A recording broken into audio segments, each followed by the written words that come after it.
Hello viewers, I'm SB and welcome back to Sunless Skies. We have a trip to Albion on the schedule today, but before we do that, I think we ought to return to the Forge of Souls and create a scribe spinster for the Lamentation. I think we should do this because it says that there's going to be some cooldown afterward. The Forge is going to need time to recover. So if there are other things we want to use it for, we should do this now, let it recover while we're out, and then come back and finish crafting our new companion. And it may be the case that we have to delay the completion of our ambition a little bit here, but, I mean, this is episode 50. Clearly, everybody who's here is here for the long haul. And by the way, let me say, I do appreciate it. So yeah, I think we're taking some bronze wood and some panes of stained glass, because that's what we need to get the parts for the scribe spinster. And then also just, the normal Blue Kingdom bribes, because I don't actually know what exactly we're going to have to pay to re-access the Forge of Souls. But let's get to it.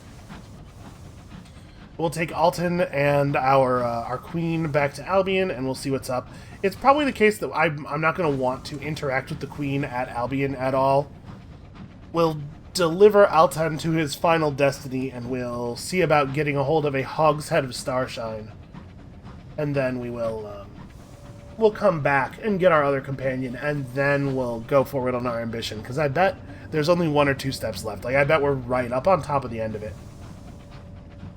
A hogshead of starshine. I mean, there's no measure of starshine that's not going to be kind of silly, but the Imperial system has some really bizarre units of measure in it. A hogshead is... I think a hogshead is a measure of volume or weight. I have no idea how much it is. I have a fun, boring story. It's the most fun of all of my boring stories. Any stories that I've ever told you that are more fun than this one don't fall into the boring category.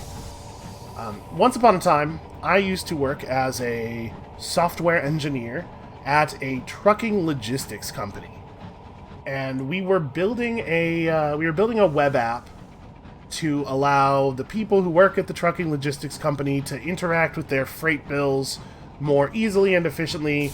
There's a lot of boring stuff involved, but part of the job was implementing a standard of weights and volumes, right? The system has to be able to communicate in terms of freight.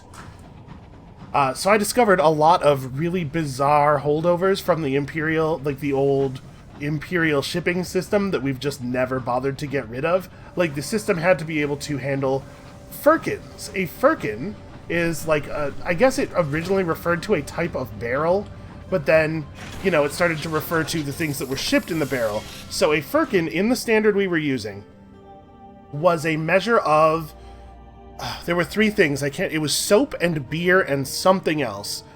And a Firkin of soap was a certain weight of soap, but a Firkin of beer was a certain volume of beer. It's not like a Firkin is 8 pounds. It was weight for 2 of the things, and it was different weights. And also it was volume for beer. That system was a total nightmare, and the management at that place made working on it even worse. And that's why I sit before you now. Okay. Let's go to our forge. Enter the Lyceum. Of course we are permitted. Who doesn't love us? May as well compile a port report while we are here. And then return to the Forge of Souls. Secure entry. Yeah, we're going to have to use our Testament to the Feather to do the thing that the Lamentation wants, which will hopefully secure our future entry. That's our hope. We do only have this one Testament right now. So we will entreat the sisters for an aspect of verdance. The sisters in green and gold were educated by the Regent of the Reach once, the Venturer whispers, before coming to the Forge. They know the secrets of longevity and expansion. Sometimes I get myself into a situation where I have started to read the sentence as though there are only going to be a certain number of clauses remaining, and then the game throws me a curveball. Yeah, we need an aspect of verdance.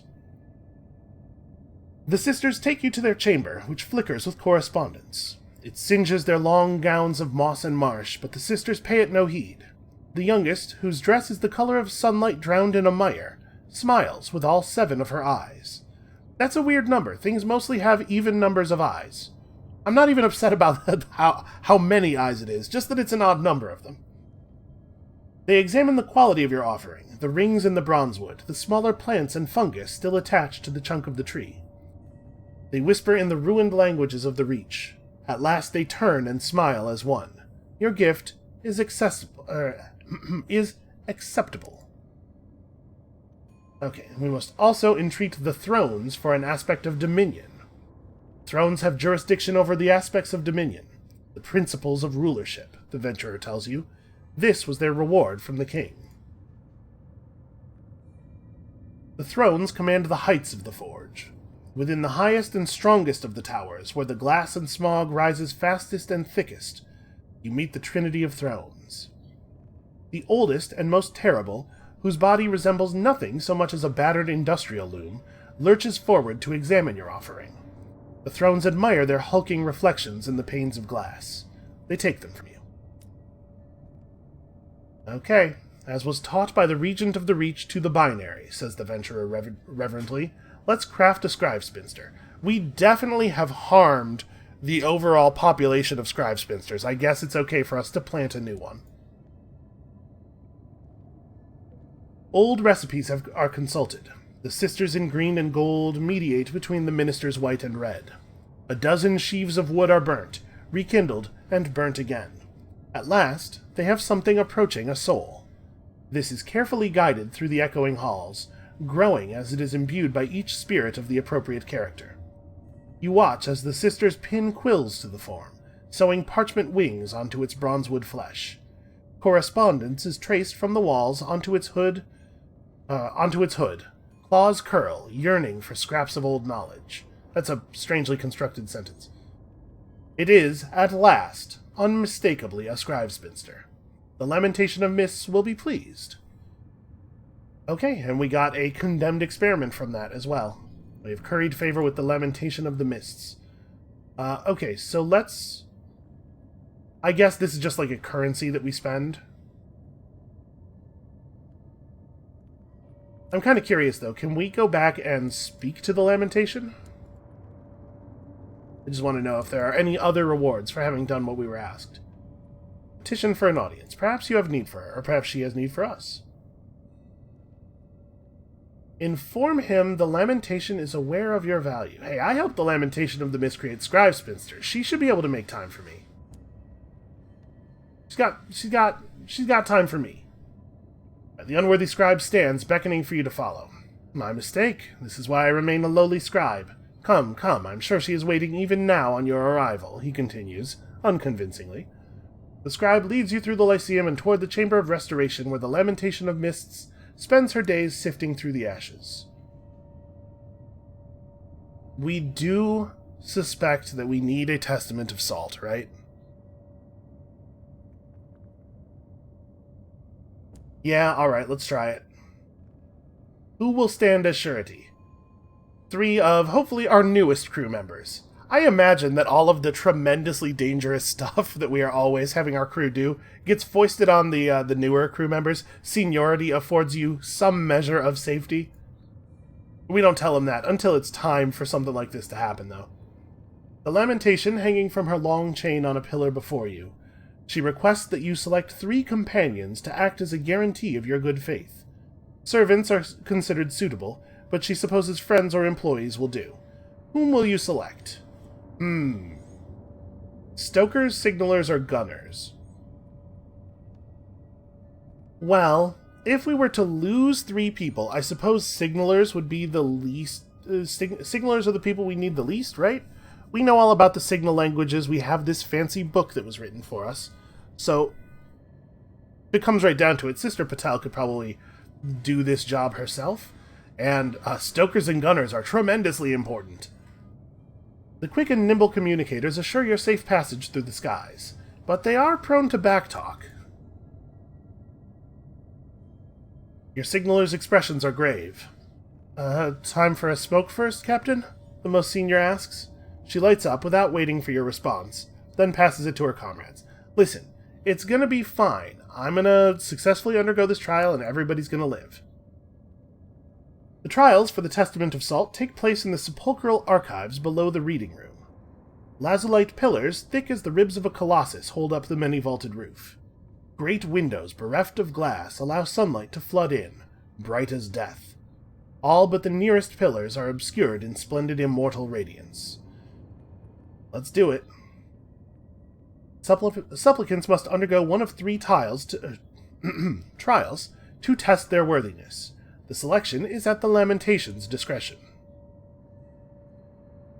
You step into the bright, guided by the Lamentation's voice. Your 3 crew members are behind you. The ground dips. There are stairs.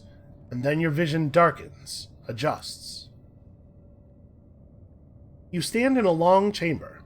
Long webs of dust garner on the crumbling black stone walls. There are gates in the walls, rusted and dust-shrouded. At the end of the room is a door the size of a cathedral gate. Okay. We can open the gate of silver, the gate of adamant, or the gate of copper. Or try to resist the urge to open a door. We could focus on our purpose. Oh. Unlocked when past lost love is in the middle of other things, you will look up and around and remember that they will never be there. Wow, that's extremely grim. Sister Patel never had a lost love, right? I think the Archivist did. Okay, hold on. Let's think about all of the things that we know about the High Wilderness. Let's focus for a moment and try to figure out what the right move is here. You reach the door, your footfall echoing in the empty chamber. Old metal swings open to your touch. Beyond it is a chasm, lit by candles somewhere deep below. A narrow spindle of rock leads to a pillar carved of goldwood. At the top of the pillar, someone has placed a red cushion. This is where you must climb. This is where you must sit. 3 days later, the unworthy scribe arrives to lead you out. Your crew, he assures you, are safe. You have earned the Testament of Salt. See, I told you guys it wasn't going to be a big deal. I apparently know everything. I really thought that this was going to provide us with a little bit of information, perhaps sort of a riddle that we would figure out, and that would tell us what to do on the other option. But okay, I'm absolutely willing to trade 4 Sky Stories for just about anything at this point. They have no value at all to me. Okay. Another time, I think we're good here. I'm going to be perfectly honest with you, I do not 100% remember why did we need... Oh, to help free the clerk, right? Isn't that... hold on, let's... I'm just going to go back to the Gates of Lyceum. Yeah, the reason I wanted to go back to Death's Door and see the King's Daughter was to help the clerk? No, to help the clerk we were just looking for sigils. Why was it that I wanted to go back? Huh. I don't remember. I just thought I remembered that we needed another Testament of Salt.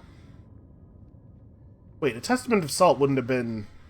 I'm getting all my stuff all confused. Listen, I don't remember what I was even talking about anymore. Let's get out of here. We have to go establish an embassy in Hybris. I think that is probably our next play. You know how I so love to go to Hybris. So, given that we are now at 2 nightmares, our nightmares are awful. I'm wondering if we could maybe get to the point where we could craft that weapon from the Scornflukes. I am awfully curious to see what it is. I don't remember what state it said our nightmares had to be in, but my memory of it is that it was pretty bad. It sounded like it was going to be a seriously grim task. Well, we're headed back to Albion, where the Scornflukes live. I mean, there are some here, strangely, but mostly they seem to be around Albion.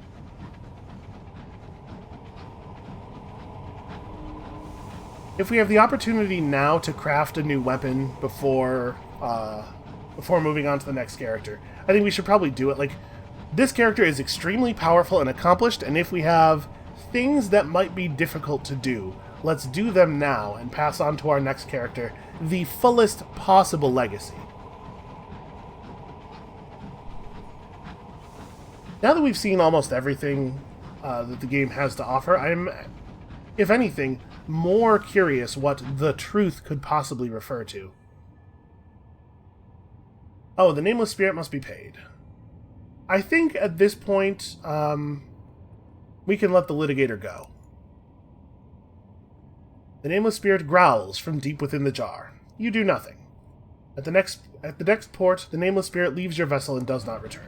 We got way more than our money's worth out of that. I wish there was a way to... I wish there had been a way to break that relationship off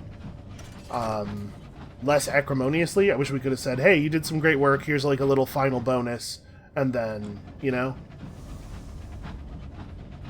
Okay, so we don't have any reason to go back to Sky Barnet.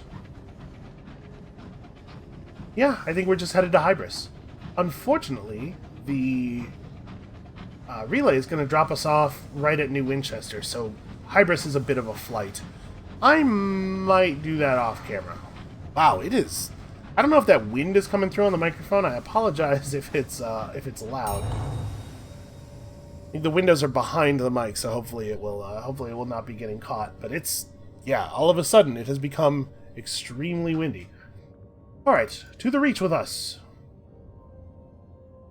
Your journey is disturbed, of course, the lamentable bellows and whatnot, but our terror has fallen despite that. We're getting really used to all of the lamentable bellowing of the nameless behemoth that lives below us. I guess not nameless. We actually do, in fact, have a pretty commonly used name for her. Alright, I don't think we have anything of import to do in the Reach, except go to Hybris and then go to Albion, right? We should have more than enough... Well, I don't know. We'll stop at New Winchester and get fuel and supplies, I guess. I think we probably have enough to make it to Hybris and back. I don't want to put myself in a position where things get rough around Hybris, though. Mostly I'm worried that the scale of the Blue Kingdom will have distorted my sense of how much fuel we need to get places.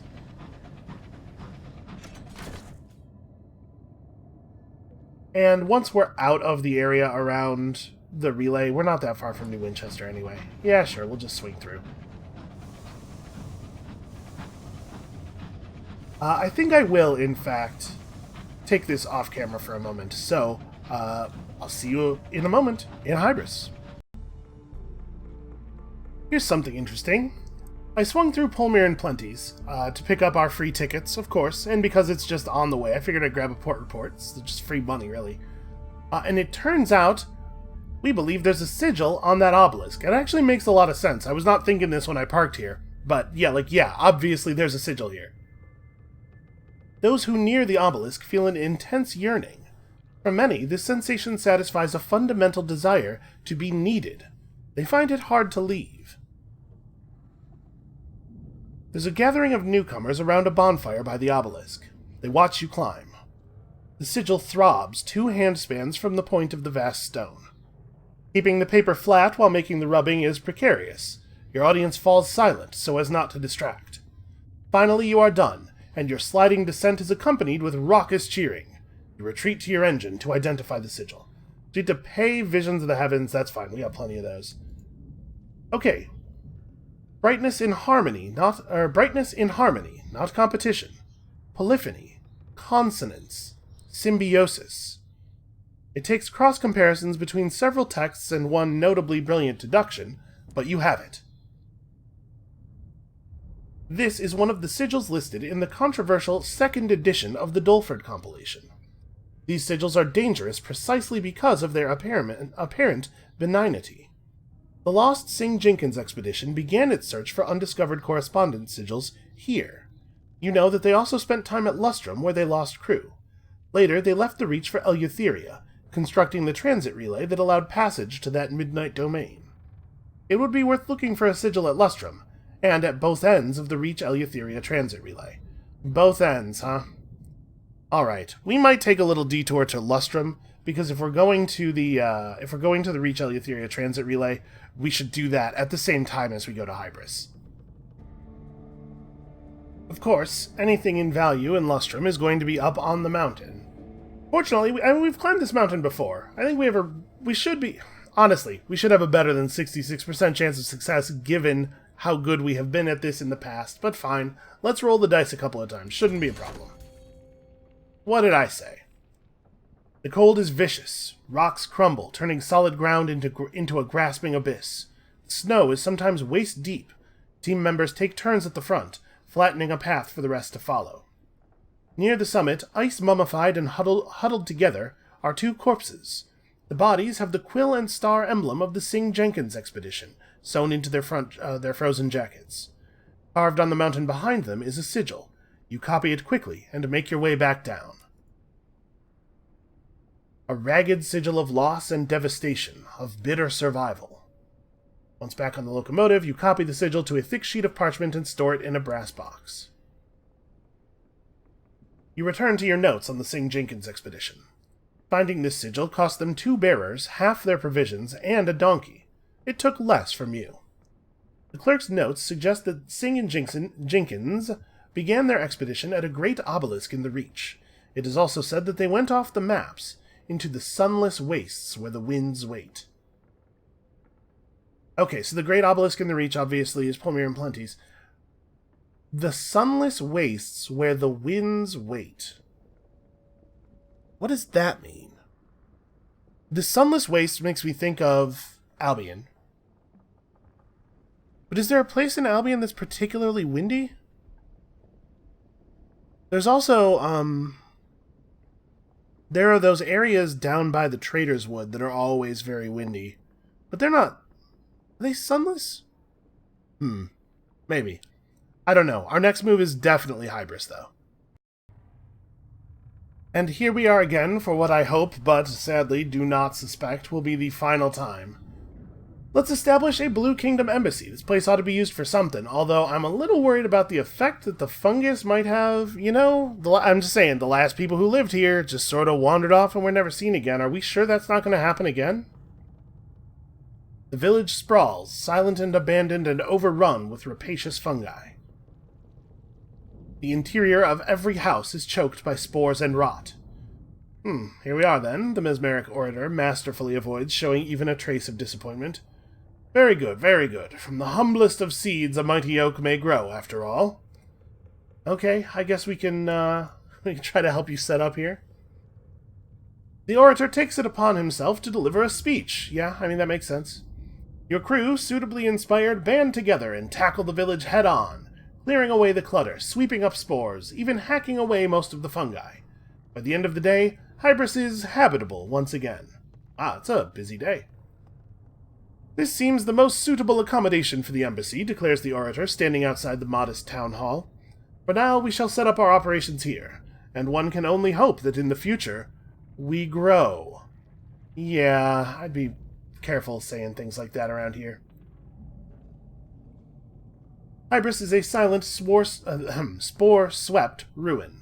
The Blue Kingdom's embassy has taken over the town hall, but it stands almost completely empty. It is occupied only by the mesmeric orator, who stands on the balcony and practices speeches to an audience of mushrooms. When the orator has finished his speeches for the day, he meets you in his office. The golden urn sits on the desk, somehow managing to project an air of pomposity, while its carrier silently gets on with some paperwork. Okay, so what is our actual goal here?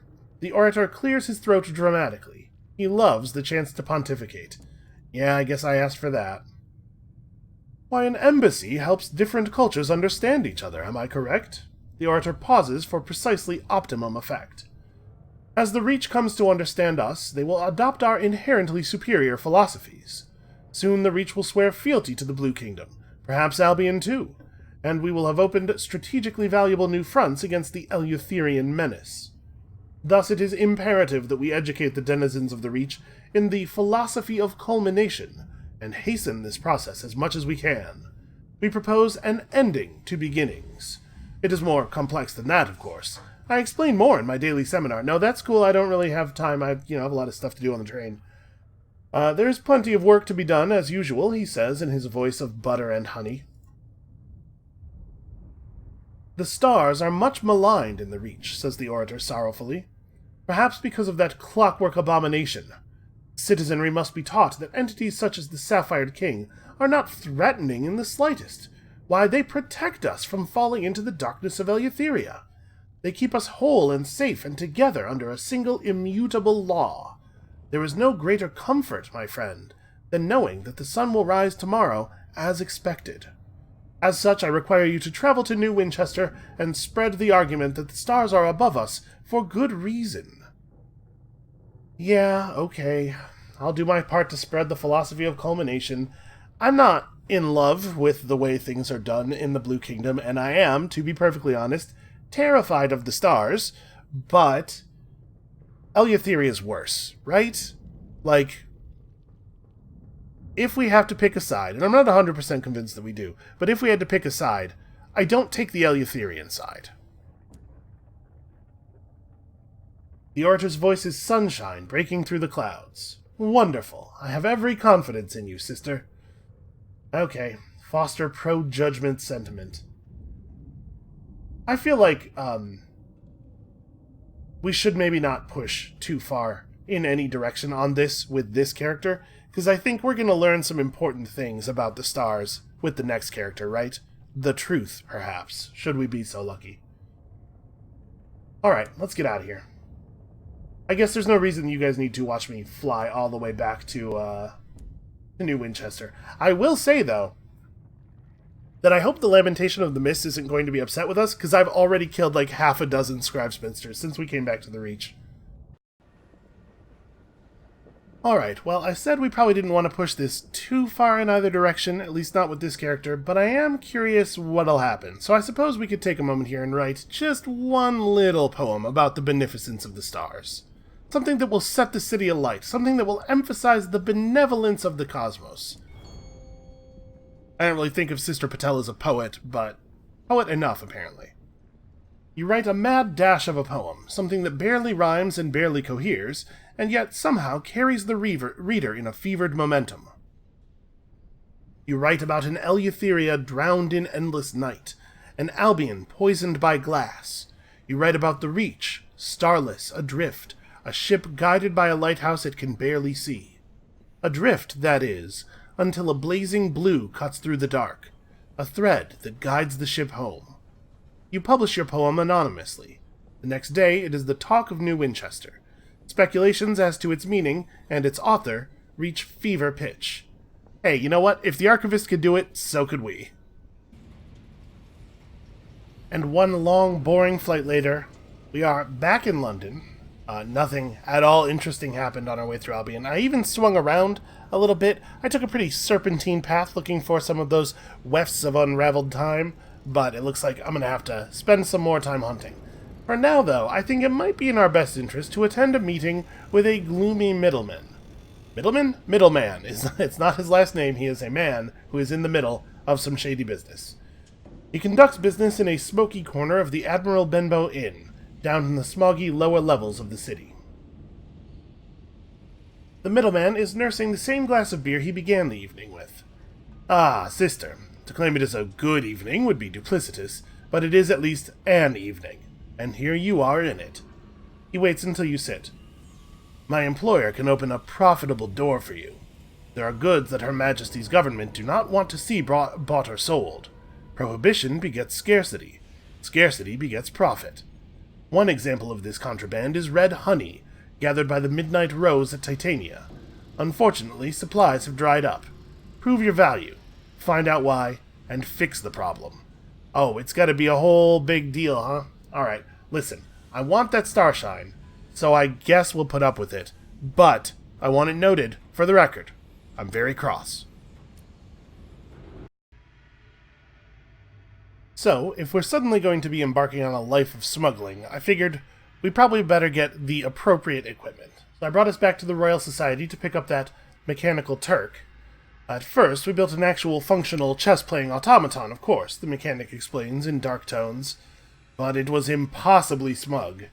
And removing the smugness required removing, well, a lot of other things, too. They fiddle with their spanner. So now, we have a fake mechanical chess player with a big hole in it where you could store a person, or perhaps a person-sized group of other objects. It's kind of funny. I bet Sister Patel would have told you, prior to her embarking on this adventure, that if she ever got a hold of a train, she would totally use it for smuggling. Obviously, such a lucrative endeavor. Before she got waylaid by greater concerns. It's kind of funny that it's gonna loop back around to sort of her old character to finally get things done here. But when I parked at the Royal Society, I noticed something else interesting. Here at the Airy House, Mr. Menagerie is passing through. Another strange gentleman who has always gone by Mr. So I wonder. Let's have a word with Mr. Menagerie. Yep. Indeed we can. Show him the seal of Mr. Barleycorn. Is Mr. Menagerie one of the 7 Mr. Barleycorn is looking for? I did not remember that it was 7. A hiss. A heavy jab in your ribs. Put it away. We will not look. It covers its face with its wing. We are not ready to look. Still a long way to go. When we rest, maybe. Maybe then we will be ready. Follow Mr. Menagerie to the end of its journey. It might be more receptive to the seal then. Huh. That's interesting. I wonder where the end of his journey is. Well, we certainly don't need to... Well, we could listen to a story. I was going to say we certainly don't need to do anything else here. We don't need to pick up any of these scouts. But yeah, all right. Let's listen to a story. Mr. Menagerie is keen to tell you a tale from its collection, but requires payment first. Charity is a crime. The punishment severe. Yeah, I have a sovereign. I think we can manage that. Mr. Menagerie gestures to the Ormswald, out beyond the cozy confines of the Royal Society. Old ground, hunting ground, when wings spread free and soared, and we were indigo in tooth and claw.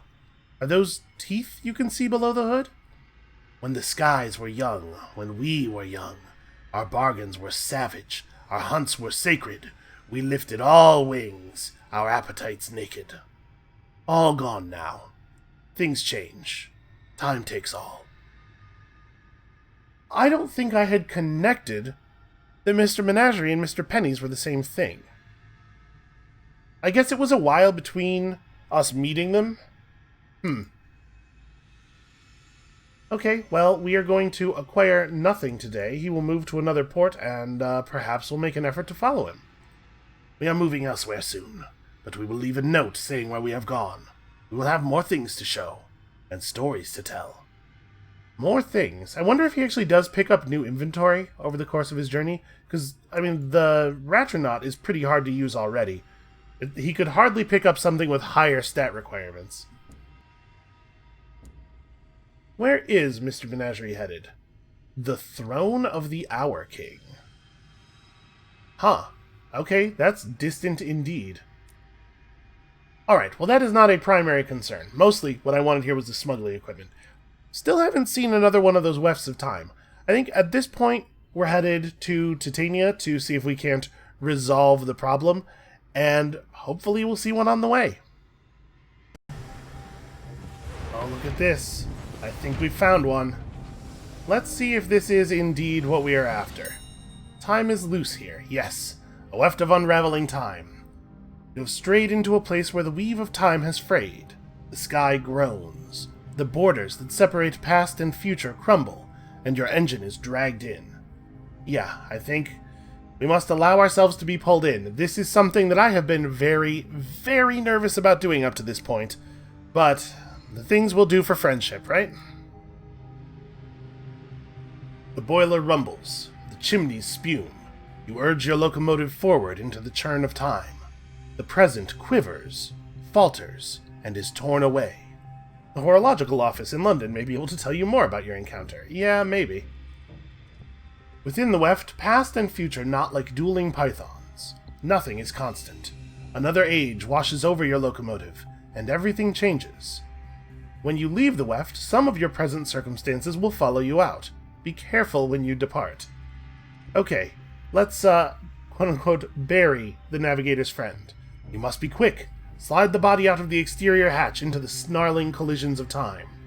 This will transform the fortunate navigator into the stalwart navigator. A first officer increasing iron by 10, establishment by 1, and boheme by 1. Okay, sounds good to me. The navigator insists on doing the deed himself.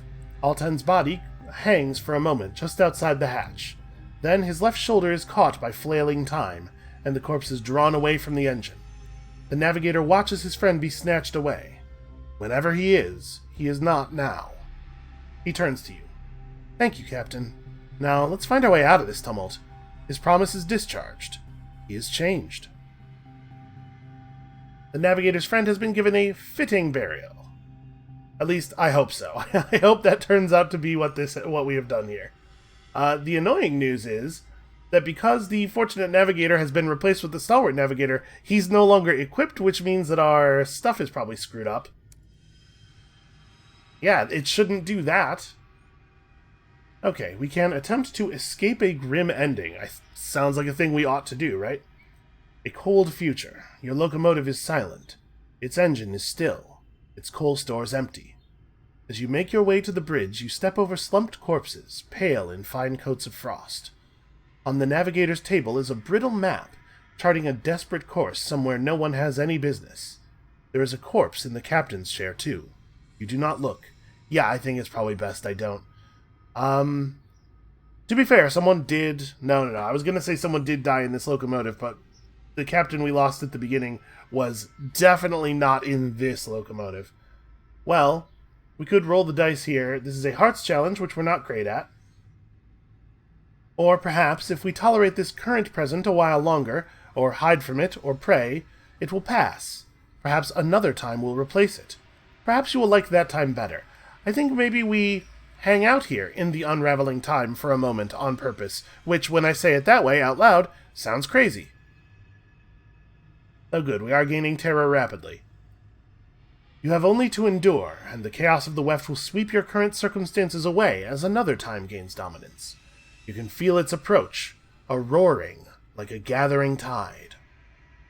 The weft is a ruin of time now, weak but spiteful. Escape a time when all was good as new. An old moment from long ago, worn bright with nostalgia. This is the day you first boarded your locomotive. Her fittings gleam. She smells of fresh wood and new brass and oil. You were both more innocent then. I don't think the locomotive was all that innocent then. It had already been through all the stuff that the archivist had put it through. If you escape, you will gain hull and lose terror, experience, and sky stories. Interesting, a loss of experience. I wonder what that...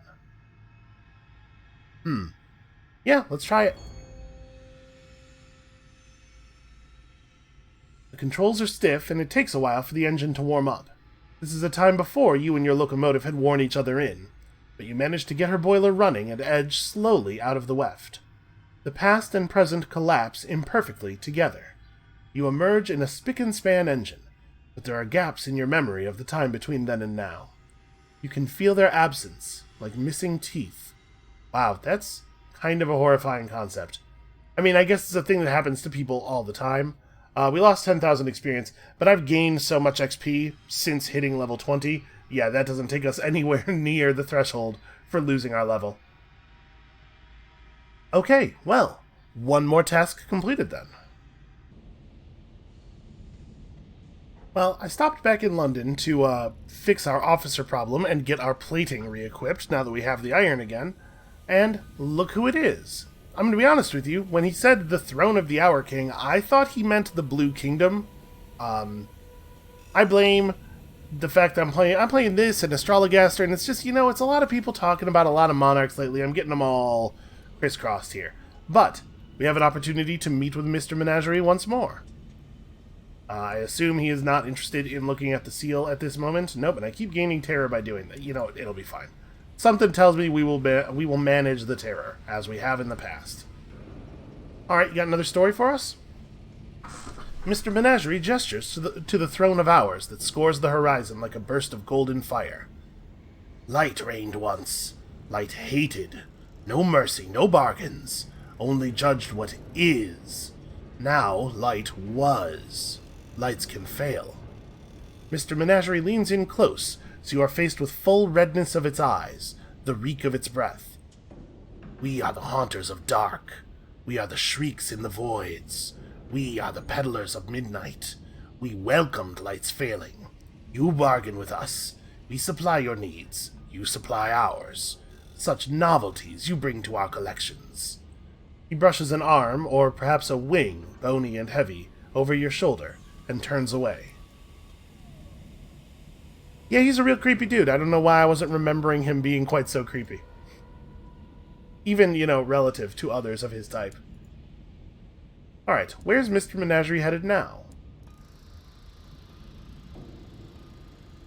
The messenger corpse, that squirming ruin of tumbled spires. Okay, well that is very unambiguous. Alright, well we found one. I'm hoping that we are nightmared enough to get what we need from this. I'm a little concerned about the fact that he doesn't seem to be affected or pushed back by my missiles at all. Let's just assume that we are still doing damage. I always get so, focused on making sure... Wow, that's extremely the wrong dodge. So focused on making sure that we're dodging their projectiles that I forget to explode my own projectiles. That was a hell of a shot. It's possible that we pulled a Scorn Fluke that's like a little cross-eyed or something, maybe? Oh dear. Way too close, way too close. Okay. Yeah, this one seems to have some real problems shooting straight. Oh yeah, that's a good idea. Just push it toward you while it's doing that. Okay. Let's see if 2 nightmares is enough. Oh, it is! I thought I was a little bit afraid that it was going to have to be 3, and as you can see, I've been intentionally letting my terror build up a little bit here, so that we could jump to 3 nightmares if we had to. As you look upon the spasming remains of the Scorn Fluke, you remember an idea that has seethed in your dreams of late. A contrivance. No. A weapon. I think it would be tempting to worry that the sky has made Sister Patel, in light of the atrocity, the wrath of heaven, the atrocity that we are about to create, it would be, I think, tempting to say that Sister Patel has been made grim, harsh, hard by the skies. But I think she was probably all those things before she ever got on this locomotive. What the skies have made her is inventive. A remarkable discovery. One engineer follows you towards the corpse. The rest watch nervously from your engine. Between 2 folds of flesh, you find a ripe, tumorous mass, bristling with undying spines. The tumor seems impervious to the rotting death of the Fluke's body. The engineer passes a saw. The canker quivers resentfully, but it cannot respond to the indignities you inflict upon it. Aboard, you bind it in metal and tame it with the correspondence. It flares with sullen pleasure. Yeah, Sister Patel has learned some things out here in the sky. Maybe it's best her journey comes to an end soon, just so she doesn't get too much more powerful. So what exactly is this, the Wrath of Heavens? Well, first of all, it requires 75 hearts, so she will never be able to use it. O war, thou son of hell, whom angry heavens do make their minister, throw in the frozen bosoms of our part hot coals of vengeance. A gargantuan device that launches correspondence-engraved rocks to express your displeasure. This must be mounted in a large weapon slot. Well, I was planning on going hearts heavy with the next character anyway. This is just a little bit more incentive. On the way over to Titania to pick up, to resolve whatever the problem is with the contraband, and maybe also pick some up, I fought some chorister bees, as you might understand, and apparently there are some sigils carved into their backs. Our weapons have damaged the corpse, which is a very polite way of putting that thing. The bee is a ruin of splintered wings and yellow-black bristles, and you can only reconstruct a fragment of the sigil. But it is a start. You'll need 3 bee sigil pieces. Well, let me tell you something. I am pretty alright at this point in my career at killing chorister bees. That should get those ones. Yeah, it's always swarming over here. Always. Okay, one more. I was thinking we were just going to pick up some honey. This has been a significant part of us remaining rich while not really having to do a ton of flying around for money, has been that every time I come through this part of the Reach, I just kill all the bees outside of Titania and take all the honey from them. These ones are, first of all, the least aggressive bees I have ever seen, and secondly, remarkably resistant to explosions. Just die already! Okay, there we go. Combine your sigil pieces and reassemble the lost sigil. Like the other bees, this too has been damaged by the battle, but you only need one more detail to have the full symbol. The bee sings its song even as it dies, a discordant accompaniment to your triumph. You trace the final detail of the sigil marking every chorister bee. You return to your cabin and overlay the 3 sketches. Between them, the sigil trapped between the pages. Pinned down here, it is easy to make a perfect copy. Then it is only a matter of sifting through your notes till you identify it. A victory hard fought, a success twice as sweet. This is an exuberant sigil. Alone it is quiescent. In proximity to other sigils, it may immolate with pride. Yeah, they all sort of do that, don't they? This fragmentary master sigil was described in the scorched, handwritten Chiswick Myers manuscript. Your copy of the sigil will be better cared for, drawn in a notebook all by itself and stored at the opposite end of your locomotive from any other sigil. You consult the Clerk of Seven's notes for clues as to the location of more lost sigils. A handful of Eleutherian travelers have seen a sigil in Langley Hall. Enthusiastic reports on the Great Exhibition before it closed make clear that there was once a sigil at the Clockwork Sun. Both would be worth visiting. Alright, we need 3 more. I mean, we'll be near the Clockwork Sun again. That's gonna happen. Ah, Jesus. Okay, we still have to actually get into Titania here, so let's try to finish this quickly. At this point, we have so much plating that it's hard for me to imagine us dying to bees. And of course, now that I've said that, it's going to happen. What an ignominious end to this great big adventure we've been on. Okay, I think we should be all clear now. These guys took some explosion damage already, and they also have just been running into stuff kind of haphazardly for a while, so... Oh, they all managed to avoid that.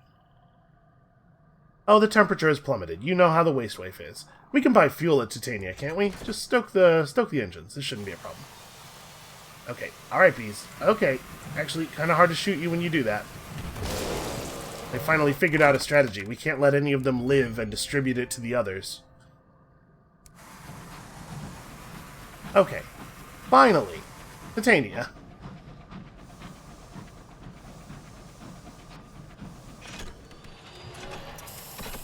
So let's examine the trouble with, what was it? Petal cuttings or something? Oh, bees again. Alright. I'm extremely good at fighting bees at this point in my career. Not so good that I can do it without losing crew, apparently. The Midnight Rose are a close-knit coterie that produce precise vintages of red honey.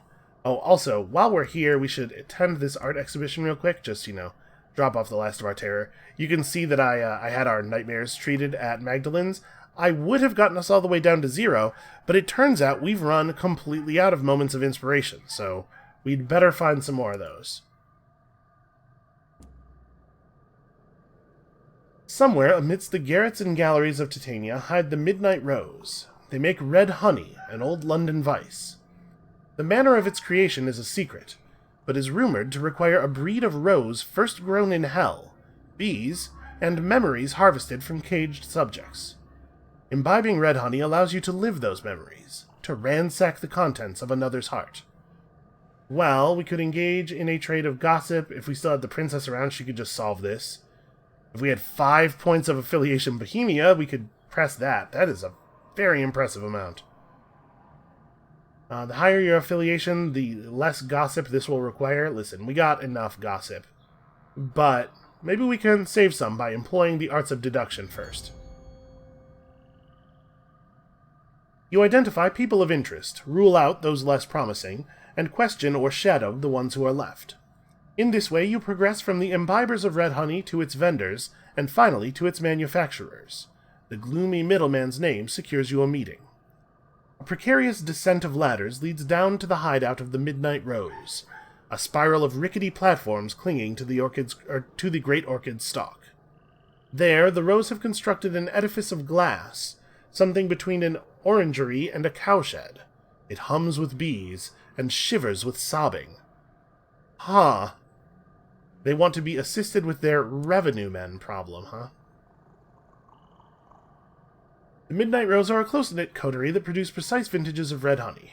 If you want to taste the bleak memories of an orphan or the excesses of a reckless libertine, they are able to provide. Their leader is an ethereal apiarist, whose laced gowns are stained at the hem with grass and soil. Bees crawl lazily in her wild hair. Wow. Okay, well... we must be at least 50% of the way towards funding a project at Titania. Oh, we could embezzle on their behalf. Let's just accompany her as she works in the glass house. Before I give her anything, I want to hear the pitch. She is disarmingly frank. The red honey trade seems to be something of an open secret in Titania, the other side of the port's coin. Rose bushes heap against the glass and climb in thorny tangles through the greenhouse. Among them are tall cages, each occupied by a prisoner. Bees buzz into and out of their ears and sip from the corners of their eyes. Apparently my throat is in open revolt. Hold on a second. Too many bees. The spider stuff I can handle. The bees are over the line. The prisoners cry out and sob and plead. Look closer, the apiarist says. Around each of their necks hangs a key on a chain. They can free themselves at any time, but choose not to. They are artists, you see. They believe they must suffer if they are to one day make great art. I suspect that this art is going to have a lot of bee-related themes. I mean, that sounds like nonsense to me. Art no more relies on misery than plumbing relies on ennui. She has the dignity to look awkward. Yes, well, they are romantics. Perhaps telling themselves this lie will give them the confidence to make something remarkable. Think of it as a placebo. The medicine was only water and sugar, but the patient still recovered. I do find that, that's a very frustrating and ridiculously common myth, that suffering makes you better at art. I do kind of want to go back in here and ask some more... Oh no, okay, there's not really anything else. It's just 3 different answers to that same question. Okay, well, we will mock her once more. And then hand over an unlicensed chart. We have a few of these. There are paths through the clogging undergrowth of the Reach that even this once smuggler-turned-revenue man won't know. I feel like we missed some text somewhere. Ah, whatever. You and the apiarist spend a coffee-fueled night combing your chart, plotting new hidden routes for their couriers to use. The way will be dangerous. You have had to favor circuitous, little-used paths plagued by the candle wind. But a dreadnought would never be able to traverse them. The ethereal apiarist is pleased. The gloomy middleman probably won't be, but he might be slightly less miserable at least. You better deliver the good news to him. Okay, and we will, but... I'm not sure if this is even an hour of footage. I haven't actually combined it all yet, but I'm definitely out of time to record this today because I still have another video to do. So thank you all so much for watching. Come back next time when hopefully there will be a little bit more of a connected narrative thread, a little bit less of a clip show feeling going on. And we'll see you then.